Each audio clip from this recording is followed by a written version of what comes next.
What the heck are adjusting journal entries and why do we have to create them? I'll talk about that in this video.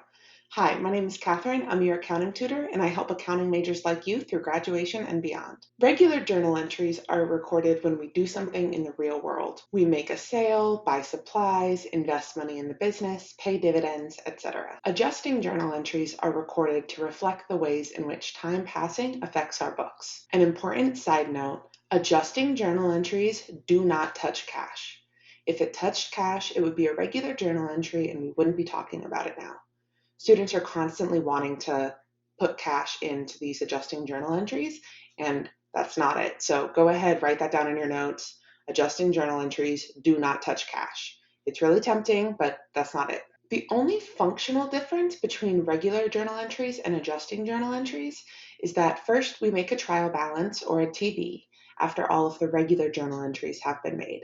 And then we make our adjustments, our adjusting journal entries, and then there's an adjusted trial balance. So there's an unadjusted trial balance and an adjusted trial balance. It's just some extra steps and vocab. To recap, regular journal entries are recorded when something happens in the real world, and adjusting journal entries are recorded when time passing affects our books. There are a couple of different adjusting journal entries, or AJEs, that you're likely to see, and we'll talk about most of them in this video. I'm saving depreciation for later because it's a much bigger topic. When that video comes out, I'll link to it over here. Today, we'll talk about the adjusting entries for interest, unearned or deferred revenue, supplies, and prepaid expenses. First, we'll talk about interest.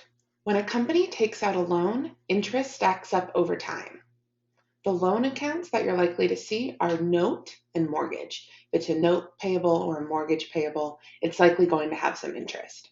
As a side note, this is different from accounts payable because accounts payable is usually a 30 days or less timetable and no interest is being charged on it, whereas a note payable and a mortgage payable have a set amount of time and a set amount of interest that's agreed upon at the beginning. Even if the terms of the loan say that the interest isn't payable until the end of the period, the truth is that it slowly stacks up over time. To keep accurate records, we need to reflect that interest stacking up. So instead of having one big interest expense at the end, we have small interest expense every month. If we didn't make these adjustments and only recorded interest expense at the end, our interest expense in the final period would be way too high, and the interest expense throughout the time would be much lower than it actually is. To record the adjusting journal entry for interest expense, first we need to know the interest rate. Unless you're explicitly told otherwise, the interest rate that you're given is for a full year. This really trips students up, so let me say that again. The interest rate that is given in the problem is for a full year, unless it super explicitly states otherwise, which sometimes it will, but most often it won't. So if it's a 9-month loan, but it gives you a 12% interest rate, that 12% is for the full year. So if the loan is only for 9 months, then we would take that 12% divided by 12 to get 1% per month, and then multiply it by the 9 months to get the full interest expense for the period. In my experience, finding the interest expense number for 1 month is really useful for solving lots of different accounting problems, so definitely make sure you do that first. Anytime they give you a problem with interest expense, go ahead and find that monthly number. So if it's a 12% interest rate, 12 divided by 12 would be 1% per month. Then you would multiply that 1% by the amount of the loan to find the actual interest expense in dollars for 1 month. If it's 6% for a year, it'd be 0.5% per month, again multiplied by the full loan amount to get the loan expense per month, the loan interest expense. The journal entry to record us taking out the loan increases our cash and also increases our liability for the loan.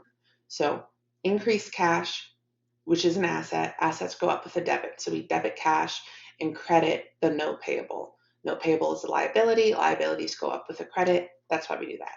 Even if the interest isn't due until the end of the loan period, again, we accrue it monthly. We do this by increasing our interest expense and also increasing the interest liability. Interest expense is ultimately an equity account, and expenses ultimately decrease equity since retained earnings gets increased by net income. Anything that decreases net income like interest expense, is ultimately going to decrease equity. So we record the interest expense with a debit because equity goes up with a credit, down with a debit. So debit interest expense, and we would credit the interest liability.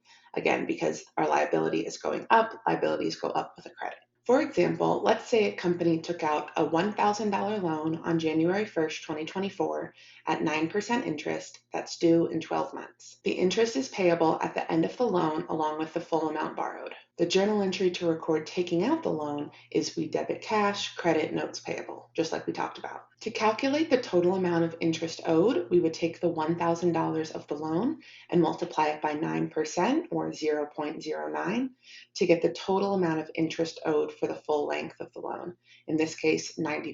That $90 of interest would be due on December 31st, 2024 at the end of the loan. However, in order to make our adjusting journal entry for January, we need to figure out how much of that interest expense is accrued in this 1 month of January. The way we do that is we take the $90 of total interest due and divide it by 12 months to find the monthly number, which ends up to be $7.50 that gets accrued in the month of January. So we debit interest expense for $7.50 and credit the interest liability for $7.50. Now let's talk about unearned or deferred revenue. When a customer pays you for a service in advance, it isn't actually revenue at that point because a customer could always call you back up and say, actually, I've changed my mind. I don't want this thing after all. And we'd have to give them back the money because we haven't actually done anything for them. The biggest example that I like to talk about that really helped me when I was in school was to think about a magazine subscription. The way magazine subscriptions work is that you send in the money ahead of time. Let's say $20 for a year's worth of magazines, and you'll get them quarterly, so 4 times a year. So from the perspective of the magazine, when you send the money in, that's debit cash, their cash is going up, and what's also increasing is their liability of unearned revenue for the magazines that they owe to you. Unearned revenue is a bit of a weird liability. Normally we think about liabilities as when we owe other people money. In this case, they don't owe us money. What they owe us is the service of providing the magazines. So again, when you send in the money, debit cash increase, credit unearned liability increase for the $20. Then, as they send out each magazine, they will have earned $5 of that, $20 for the full year. And if they're sending 4 magazines out a year, 20 divided by 4 is $5 per magazine. So when they send that magazine out, they debit unearned revenue, which is decreasing the liability, and they credit the sales revenue of sending out the magazine for the $5. They repeat this process every quarter with every magazine they send out. And then at the end of the year, there's no more unearned liability because they've done everything they agreed to do. And the cycle would repeat if the customer renews and sends in another $20. Unearned or deferred revenue, you can think about as the opposite of accounts receivable. In accounts receivable, we perform the service first and then we get paid later. With unearned or deferred revenue, we receive the cash first and then we perform the service later. Another example of unearned revenue is a gift card. When a customer buys a gift card, their cash for the business is increasing, debit cash, and we credit that same unearned revenue for the gift card. And then when the customer likely gives it to someone else, that someone else then comes in and instead of paying cash for whatever it is they bought, they pay with this gift card. So at that moment, the store would debit unearned revenue for the amount of the gift card or the amount that the customer is using, of course, depending on what exactly is happening, and then they would credit the service revenue at that time. The next 2 types of adjusting entries are lumped together because in both cases, we're increasing an expense and decreasing an asset. Assets get decreased with a credit, so we credit an asset, and expenses go up with a debit. So we debit expense, credit asset in both of these next cases.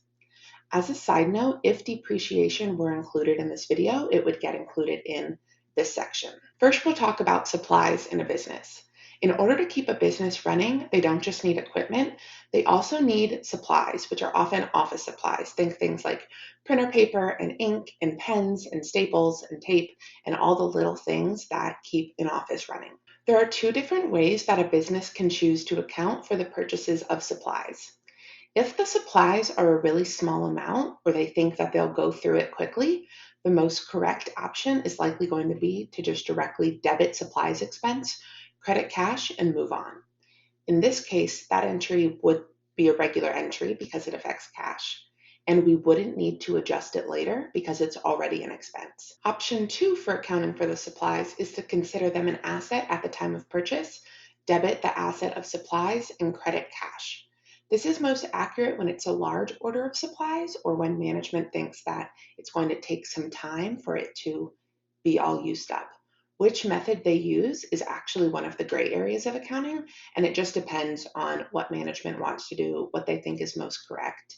And also, there are things called a de minimis rule, and it's a company by company decision. So a company might say anything less than $500 is just going to directly be a supplies expense, and we're not going to worry about it.